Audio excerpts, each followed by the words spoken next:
Just Branding. Podcast. Today we have Anneli Hansson on the show, who's a brand strategist, coach, and speaker based out of Stockholm, Sweden. So many of our listeners will know Anneli as the resident strategist over at TheFutur, with Chris Do, and we actually interviewed him back on episode 13.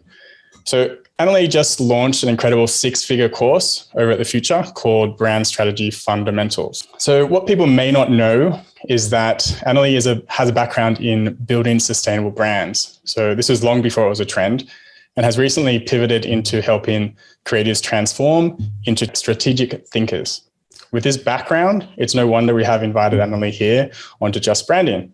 So today we're going to be talking about the future of brands. I'm sure you can see what we did there and all that entails. But before we do, welcome to the show, Anneli. Thank you so much. I'm really, really excited to be here. Thank you for inviting me. Welcome, Anneli. And I should actually say, all right, you are listeners very fortunate that this is even taking place, because we have had so many challenges before us. I think Jacob's leg was nearly severed off or something at one point, and I forgot to tune in on one session, and it's just been pure chaos. This is not normal for the Just Branding podcast, but we finally got round to it, and then we just sat down to do it, and Anneli's tech's gone crazy. So, but we're here, and we're raring to go. So thank you so much for carving out the time. Excited to have this conversation with you. Oh, thank you so much. You know, when the universe wants you to meet people, you just figure it out, right? So even if we don't have the perfect tech, we're here together and we will have the conversation. So I'm happy to be here. Cool. Well, thank you. We made it. Would love to hear a little bit about your story. Like, who are you? Perhaps you can, just share how you got to where you are today. Yeah, I mean, it's kind of an amazing story because, I'm not 25. As you can see, I'm 47 and I'm based out of Stockholm, like outside Stockholm, actually nearby here in the sea. And I've been in this industry for over 20 years, but I didn't even dream about doing something for an international market. That was not even in my, fantasy. I was here in Sweden. We have about 10 million people living in Sweden. And I thought that was a great market for me, And then I met TheFutur and Chris Do, and he was like, why not do it for, go international? Like, you're crazy. I can't do that. I can't even speak English, So 2.5 years ago, I didn't even want to speak English in front of people. You're speaking Swedish now. Yeah, exactly. And, yesterday, I had this 6-hour workshop live with TheFutur, and it just texted Chris after. I'm like, I'm so incredibly happy because just the fact that I'm doing this for 6 hours without a script in English, that is freaking amazing. So even if I have this long experience over 20 years working in this industry, I think a lot of people can, understand how it feels when you don't really know the language, and it's a new world for you. So I'm so excited that I got this opportunity. So that's how it started. It started in the pro group as one of the members. I just happened to be very active and engaged. And here I am doing a course and just totally changed my life and my career. And everything is kind of because I met this guy, Chris Do. I'd love to learn more, more of the backstory, if we can dive in there, because it's super important. You can't just become the resident brand strategist, for TheFutur. So how did that happen? What were you doing beforehand that, got Chris's attention? I started my first branding agency in 2005. So I've been doing this for almost on my own since 2005, but I started my first job at an agency at 1998 or 1997, something like that. So I've been here. I've been in the industry for a while, even pre-internet, which is ridiculous right now. But so I've been working, for PR agency, advertising agency, long before social media. When we actually could control brand a little bit more. and now it's a totally different world. So that's my background, like advertising, marketing strategy, but I also have this education in like design strategy and innovation strategy. So I have like two parts. And then, like, long story short, I had this branding agency. I worked with the graphic designers, so I have a lot of experience working with designers. And we had this super team of like doing brand strategy and brand identity, which is a perfect mix to offer together.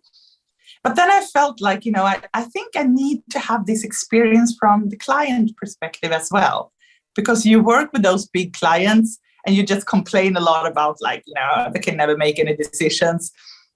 So I felt like, what if I tried to be on that side? So I actually started to work for a multi-billion-dollar company in Sweden called Lantmännen, which is like the Northern Europe's biggest company when it comes to agriculture, machine, energy, and food. So I started to work for them as a chief brand officer and then chief marketing officer later. And I was supposed to be there for a really short amount of time, but it ended up almost 5 years. So I got to see that side, when having a really big budget, worked with like 6 agencies at the same time, and also with a really focus on sustainability. So that's it's my background. So I've been working with like on the agency side, but also on the client side, branding, marketing, business development. Like, so you have time to do a lot of things in 25 years. So that's amazing. I'm so pleased your English, you did choose to speak English for us on the Just Branding podcast, because if we tried to do this in Swedish, like, it would be really bad. I actually lived in Sweden for a year when I was 19. I picked up some Swedish, but wow. For a whole year. It was my gap. Yeah, my gap. Gap year. Maybe my favorite word is in Swedish is tillsammans. You know that word? Nope. Okay, it's like more together. I like the word together. We can talk about that later. How you work together. That's my favorite word in Swedish. Tillsammans. Yeah. No, all I can remember is hey and hur mår du. It's like, hey, how are you? Hi, how are you? It's been a long time. Okay. Fantastic. So you obviously work for the Future right now, Anneli. What sort of, you mentioned a workshop yesterday. What is it? What do you do for the Future group, and how do you help people at the moment? Yeah, I actually don't like work for the Future, because I'm an independent brand strategist and educator and speaker, and so that's what I do. But I work with them, and they're like the Future is a platform, as you know, like educational platform, but they're also like publishers, and they're really good at, when they have people like me who's want to be an author and launch a course, it's like an amazing opportunity to work for myself and very independently in a way. I create my things, but they publish it, which is amazing, So I do work with them when it comes to the Future Pro group. So I'm doing their office hours, and I have a cohort I created just for brand strategy and a learning path.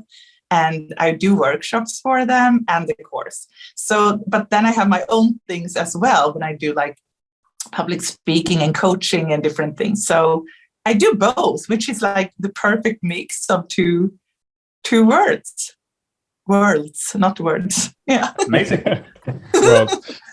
All right. Well, I think there's a lot to talk about in, the world of brand and strategy. And I know your specialty is in, sustainability. And now you've just released a new course on, the fundamentals. So maybe we start there with like a lens on, on strategy, sustainability. Like, how do you make a sustainable brand, or how do you create a brand that's more sustainable?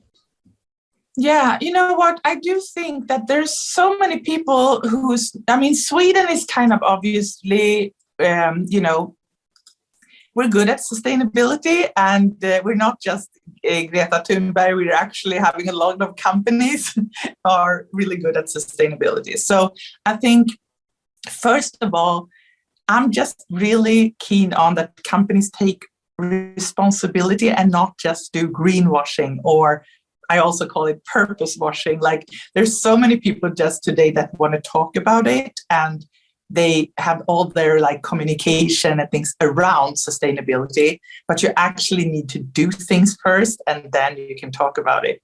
So for me, it's really important to not just, I call it like put lipstick on a pig. I don't put lipsticks on pigs because I don't think you can just put makeup on and that makes you a good brand. You really need to make a difference. And in order to make a difference, you need to know what kind of negative impact you have on the world. Otherwise you can't really do it in a responsible way. So that's important for me when I start working with someone. I want to know, do you really want to make that, if you call it transformation, or do you want to make this journey? Then we need to start from the beginning to see what is your negative impact. You have the sustainable development goals as well, and you can connect your development to the goals if you want to, and see like what are the goals that are most connected to us and our business. So for me, that is important, like start doing something and then you tell people about it. So you really live your brand.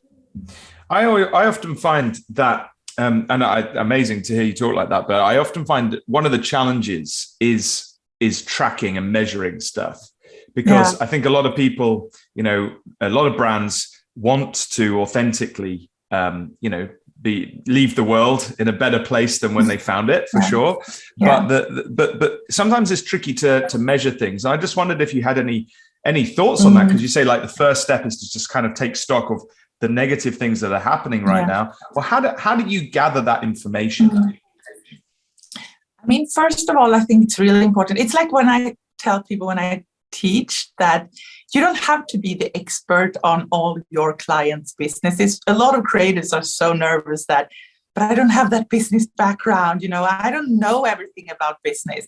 But it's okay, because if you have just the basic knowledge, the foundation, read some books, do some research, you're there because you're an expert how to build brands. You're an expert in asking the right questions. And this is exactly the same thing. I've been working for this company for so many years, where you had a manager for sustainability and a whole department just working with that. And I'm not that expert, and I'm still not after doing it 10 years, So I lean into my curiosity, which is one of my skills, to be like a curious kid. And I just ask a lot of questions. I'm like, okay, who knows this? So I ask them questions about, their expertise. And then we need to align the goals with the business goals, because you can't have separate goals just for the brand that is not connected to the business goals. So everything needs to be integrated. And this is one of the biggest challenge for a lot of companies, is to integrate the sustainability, like development of the sustainable business with the brand development and everything else you do, because it can't be like silos where everyone is doing their own thing. So it's communication, talking to each other and see how can we integrate all those goals and measure them together. So it's not like a rocket science. It's actually about more ambition to work together and talk to each other. So what would the process look like if you were to make a company more sustainable? That's actually not just purpose washing or greenwashing, but to truly make them sustainable. Yeah, you know what? I think first of all, like I said, I think you have the whole supply chain, and you need to be just aware of what kind of industry you're in. And for example, if you're in the food industry, we know that the part with agriculture, which I also have a background in, is having a big negative impact on the environment. At the same time, we all need food. But if a food company starts to talk just about how they, distribution or how they transport their things, things that are actually not making that big of a negative impact, it feels for me a little bit like greenwashing, because I want to know what they really do to make a difference. So if you sell food, you need to connect that to the challenges with agriculture, because that is where the real negative impact is. So people, I think all companies needs to be real about looking at their footprint and see what they're doing in the whole supply chain and value chain, and see where they can make a big difference. So they're not like using it to, just connect with their customers, or using it for employer branding to hire the best talented people. You really need to start, and then you need to work with people who really knows what they're talking about when it comes to sustainability. Example for environmental sustainability, you need experts to talk to.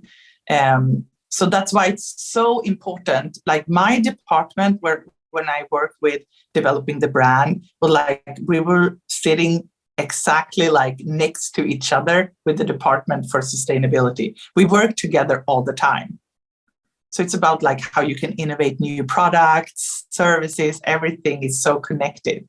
So do the real work. Okay. So that's sort of like a larger company where you have your own department and you can work together to achieve those, goals, sustainable development goals. But if you're a smaller company, a one-man show, how would you integrate, or how would you become more sustainable? I think you just need to think about like what different small things you do every day in your life. Maybe not, if you really think about it, like from your, this is what I do in my company, this is what I do as just my private self. I think it would do a bigger difference if you think about yourself just as a person, because what we can really do to make a change, for example, is when it comes to food. We actually need to eat less meat, for example, and we need to stop throw away food. Because just here in Sweden, people are very aware here in Sweden, but I know from a lot of surveys and stuff that we throw away 25% of the food.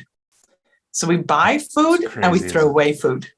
It's crazy. And there's countries in Africa and so on where the populations are in desperate need for food. It's just really strange, isn't it? That here in Europe, at least, and probably in Australia as well, where Jacob is, in the West, I suppose we call it, we are so blessed to have so much abundance.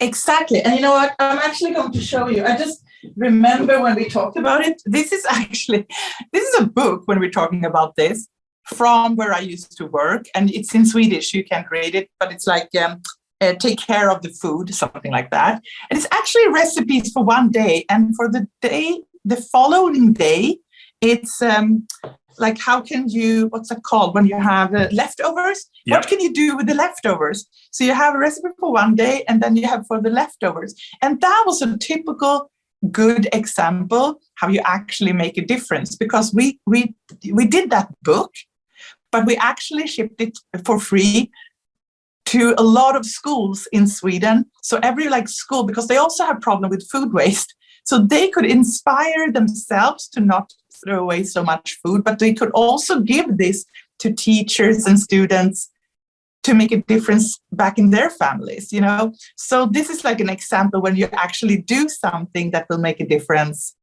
for real instead of just doing an ad.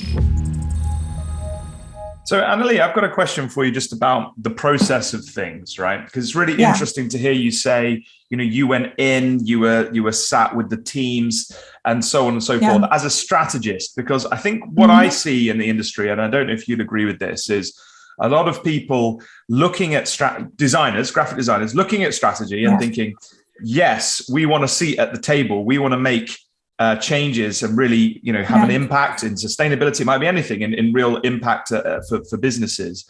And then what they try and do, from what I see, a lot of people try and do is they say, okay, well, this is our process, like we do for a creative project, like churning out some graphics. And they try and fit strategy into a stage gate process like that, where basically we're going to do this, and then we're going to do this, and then we're going to do that, and then you get this output at the end, which is that. And I suspect that this kind of work, well, I know this kind of work doesn't work like that. And I just wondered what your thoughts were on how as designers might move into strategy, how they might think about their model in order to cater for, some of the nuances that you're talking about, which is, if you're going to talk to people, you might find problems that you never even knew were a problem at the start of the project. So how do you sort of set that up for success, I guess is my question. I love that question. I just need to process how to answer it. Yeah, it's a long question. It's amazing because I love it. I think this is so important. And actually, when you said it, I think this is exactly why I like to work with TheFutur and with Chris, because I knew now when you say it, it's like, it's so obvious that the most important thing that I feel for especially creatives is to be able to have a language, how to talk with business people. Yeah. Because you need to like step up from that, like just create. I'm not saying just creative work, but I'm saying like that the creative is always like the solution, like a visual identity or something, visual. It's not, because what I'm doing is more about actually taking, when we talk about brand strategy, really knowing where the brand is right now and setting goals, like where do we want to go? And those goals are really connected to the business goals. And for me, that is strategy, like to be able to guide someone from where they are today to where they want to go. That is the strategy in it. So a lot of people talk about like the more brand platforms maybe, or foundations, some other things that are more like just the brand personality and the storytelling and everything. But this is actually development. This is like how you develop the brand from where it is to where it's going to go. So it's about like defining purpose, vision, mission, talk about like the values, and then company culture. Everything starts within the company. So they need to be aligned with that. And then, really understand how do people perceive the brand today? Like, how do they feel about the brand today compares it to other competitors? And if everyone like buys into that Martin Neumeyer's, a brand is what they say it is. And I think it's so interesting that people say that, but then they don't know how to do research. So if I ask them, but what do people actually say about you? They don't know.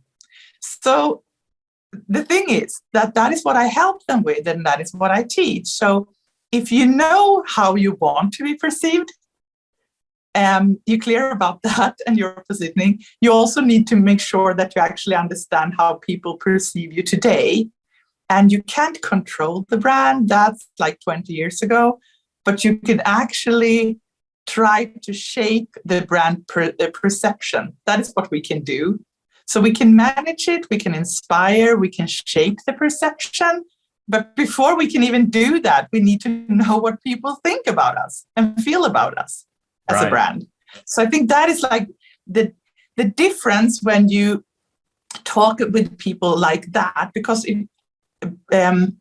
business owners and CEOs and CMOs and whatever you will mention, they understand that they need to connect with people in order to thrive their business and to, it's about business development.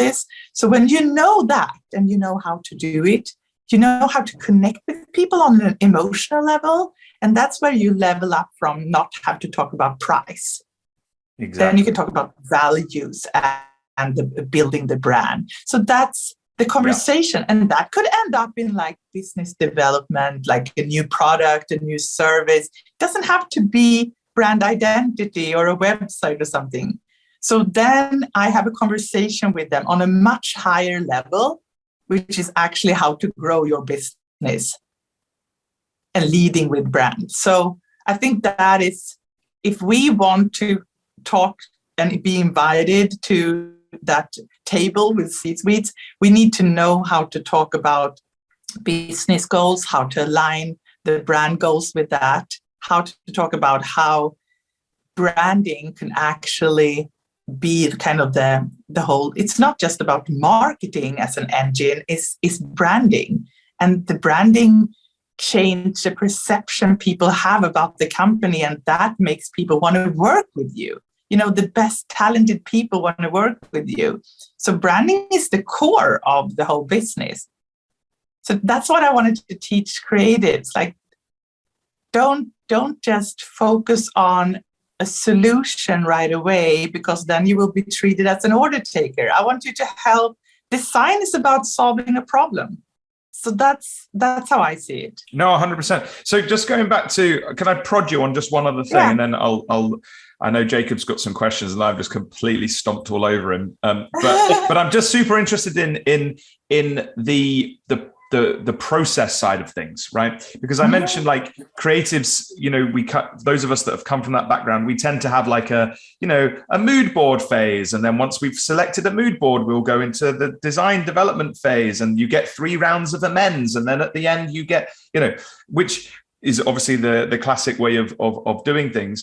But when you come to strategy, how do you set up your process so that clients can understand how it works, and that you've got given yourself some space in case a new thing comes up that nobody's ever considered at the start? I mean, first of all, I'm super transparent with my clients how the process looks like. It's almost always the same process. It's just that sometimes the clients are really big and sometimes the clients are really small, but I still keep to the same process. And I'm transparent, and I do work with my clients, not for my clients. And I think that is a big difference. When back in the days, the advertising days, we were we took a brief, we went home, got a little creative, and then came back and did that presentation. That's not how I do it. I have workshops together with my clients, and I invite them to be part of this process, and they love it. So it's you work so close together. So you have these workshops and sessions where you talk about really deep about the purpose and the vision and the mission and why they even exist. And people open up, and they often start crying, actually, because it's emotional, because it's something else beyond money.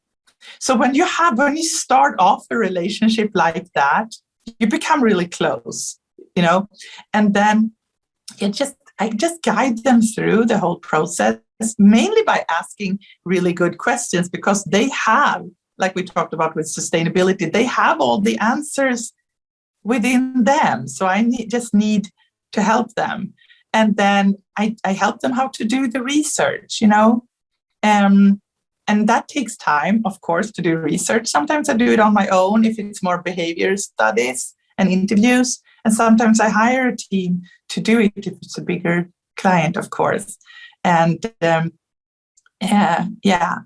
what else? What was the question? The process. No, that's the process. That kind of leads into where I was going to ask. What I was going to ask was, have an example to kind of put all of that theory into, how you actually, did that for a real company. Oh my God, I've been doing this for so many years. So I mean, it's so difficult to have what example do you want? I have a company right now I'm doing it for. I'm actually not doing client work anymore, but I did it because I go beside, and this is what I do a little bit now. I go beside someone learning. So it's a graphic designer turning into a brand strategist. And if you're really super shy and introvert and you feel like maybe, you need that support from start, I just help out a little bit with the facilitations of the workshops and stuff, because it's easier to go beside someone and see how they do it. And hopefully you can do it yourself the next time just by following a framework. So we have this management consultant company that we work for right now together. And we just follow, which is interesting for me because I created a course from my own framework, helping people do what I do. And now I got to use exactly my own framework in this client work.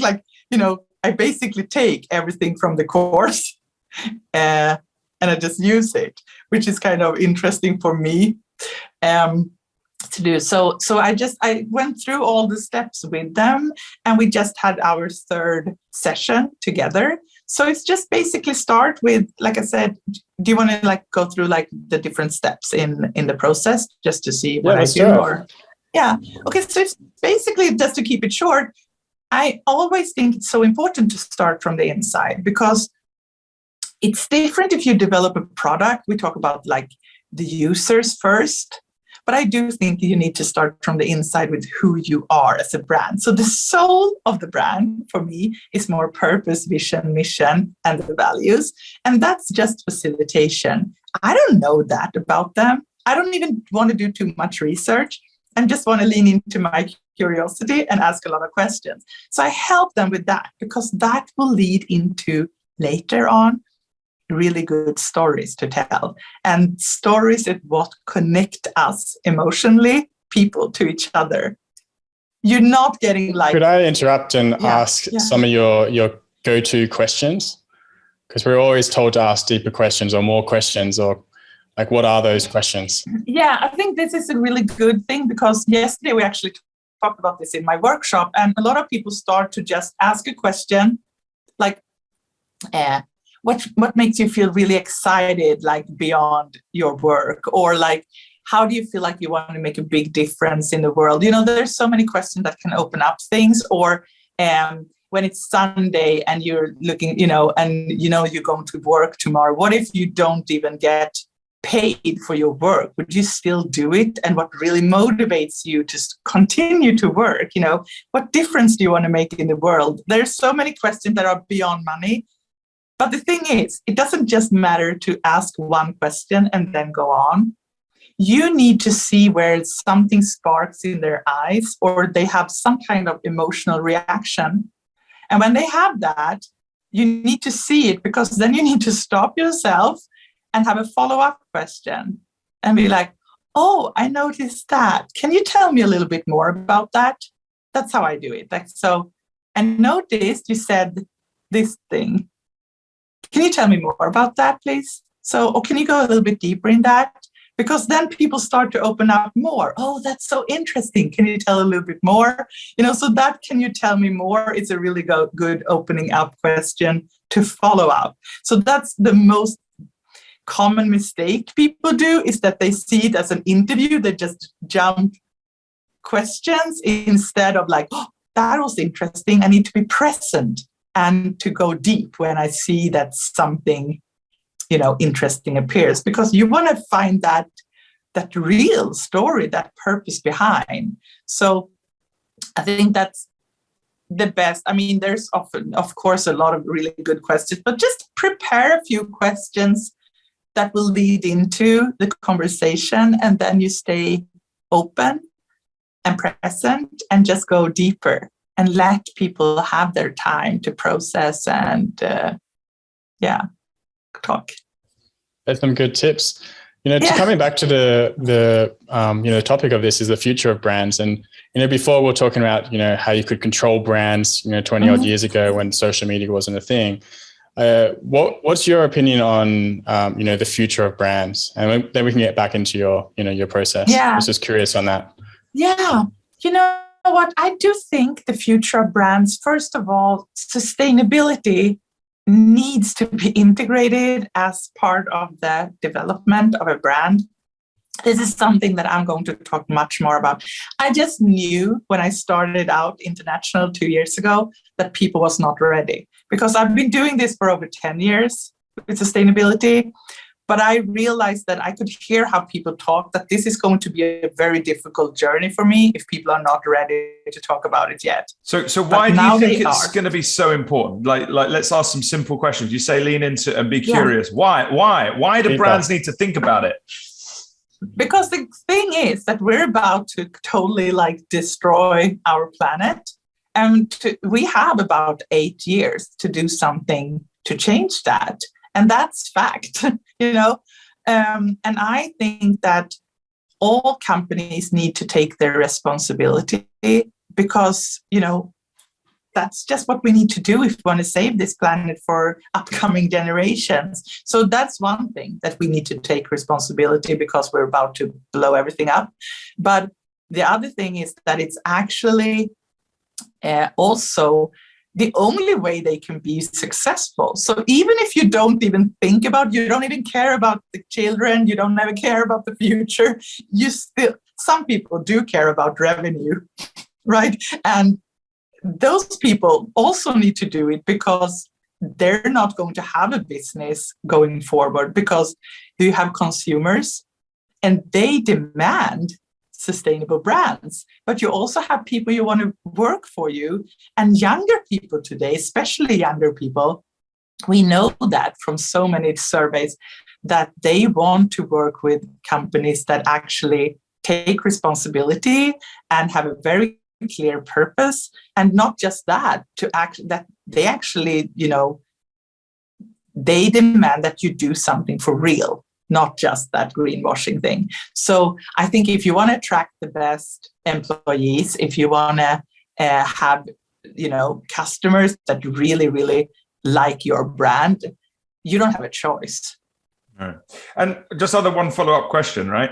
So if everybody is doing sustainability, because, I agree with you, I think it's going to be on everybody's agenda and it should be on everybody's agenda. Yeah.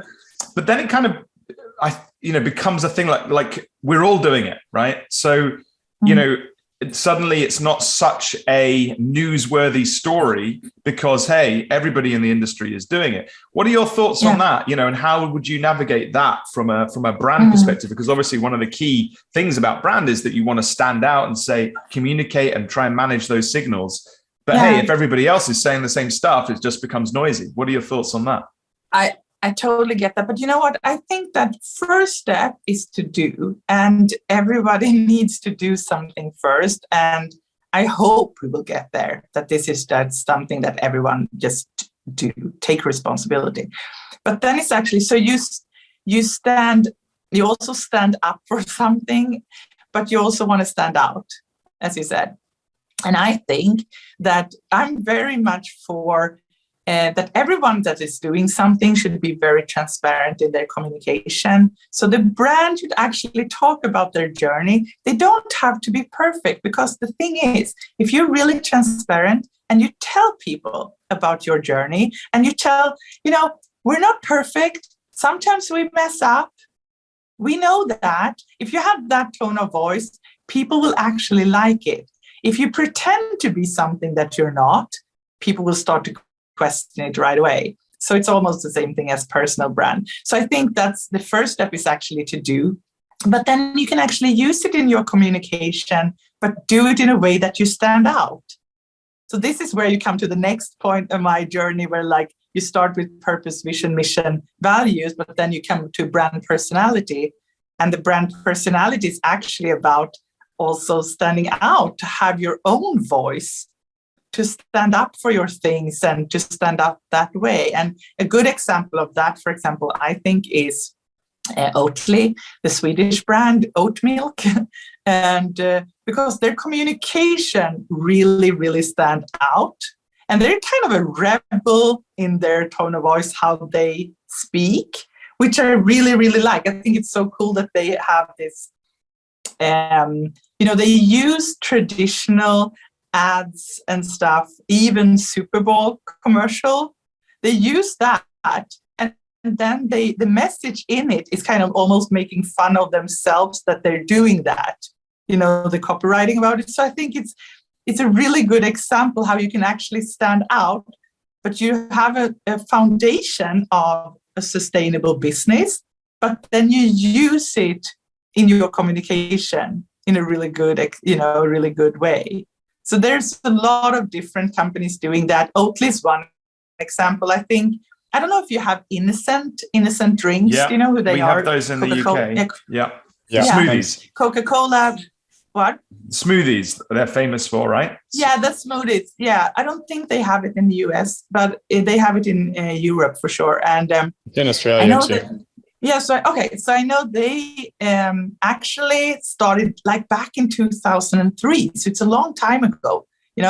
They started this, the Big Knit is like a challenge they have with HUK, I think they're called, an organization. So what they actually do is they have this they knit these small hats. Have you seen them? Yeah. The small hats they put on, the bottles. So this is a good example, I think, on sustainability as well, because it's they raise money to go to older people in this organization. So they not just raise money for it, the people are actually part of actually creating those small hats when they're knitting. So it's kind of a whole community building thing. So people have something to do at the same time they raise money for older people. And I kind of think that's beautiful, because then we could go into co-creation, which is also like part of the future, how you build a brand, is we're going to have so much more collaborations and co-creations with our audience. And I think this is a good example of that, how you can co-create something together. Instead of doing an ad, you actually do something that make a difference, that gets money back to the audience. All right, so we have sustainability, co-creating. Would you have anything else you'd add on to the list of the future of brand? I just think that having that mindset that brands emotionally wants to connect with people, and to do that, we're really into telling stories. We've been doing that for, back in history, we always been telling those stories. And I think that brands just needs to be more humanized, and we need to be able to be transparent and to come closer to the audience. So I don't believe so much in advertising anymore, because the thing is that we know that, and I think the Nielsen Institute, they do surveys and everything. They have this, I think I saw it yesterday, 93% of people believe more in recommendations they get from family and friends than an ad.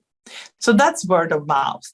And we've been talking about that for so many years, but I think this is going to be much more important, because when you kind of create a customer, a buyer, from going from awareness to actually have a true fan, you don't want to just go from awareness to have a customer. That's like the old way of working. Then you need to put in so much advertising and time to find new customers all the time. But you want to go even further. You want them to be loyal, and then you want them to be advocates, like for like really loyal fans. Because when they start to marketing the brand for you, and this is what happens in social media now, so they will become your marketing department because they're such a fan of yours. So they start talking about you. And if they do that, and we know that 93% of people listen more to that than to ads, maybe advertising is dead. I don't know. Boom. Boom. Boom. Well, I just want to just. I think what you. Oh, can I just jump in here, because I'm just so excited, because I completely agree with the notion that we the whole idea of manipulation and just spewing information out into the world, and that the small percentage of people that actually care will buy, is just dying. And I'm so happy to see it. It's carcass just being absolutely hammered by reality at the moment, because it's just awful, right? And really, I think this is where brand plays its part, because we have an opportunity to say to businesses, look, you can't manipulate it anymore, right? You've got to do good, real stuff, like you've been talking about with sustainability. Exactly. You've got to create amazing experiences, because if you don't, frankly, you will die, and your carcass will be alongside the carcass of those advertising,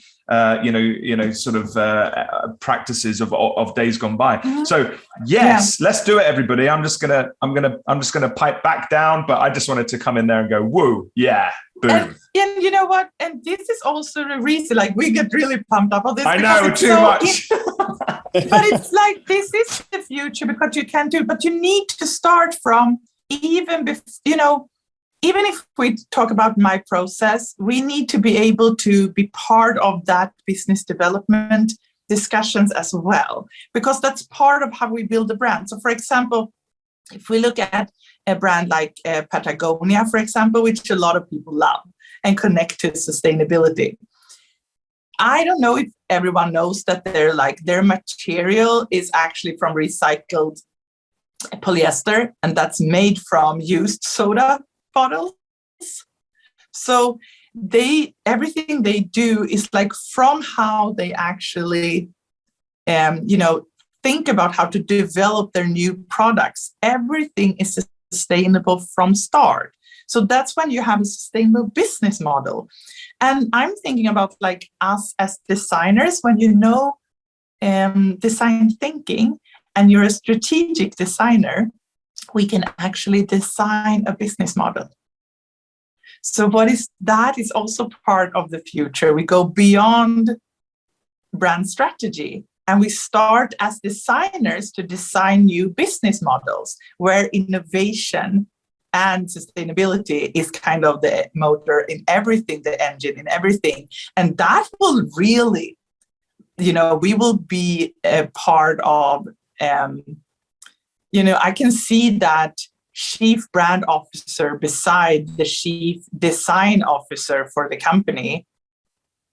That is so far away from being an order taker. 100%. 100%. That's what I want to see. Me too. And so does Jacob, I'm sure.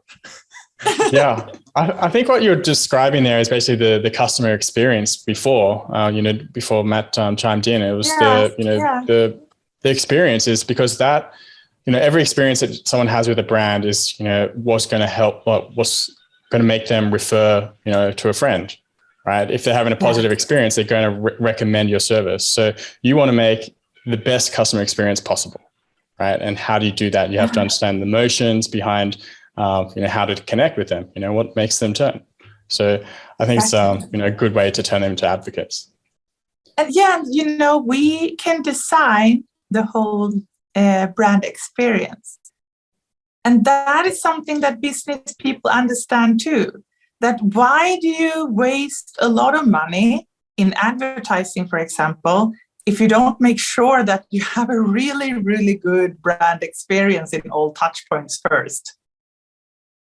You need to walk the talk. So, so that's what we can do too. Like we can really make sure that all the touch points, and this is what a really good brand strategist need to know how to do.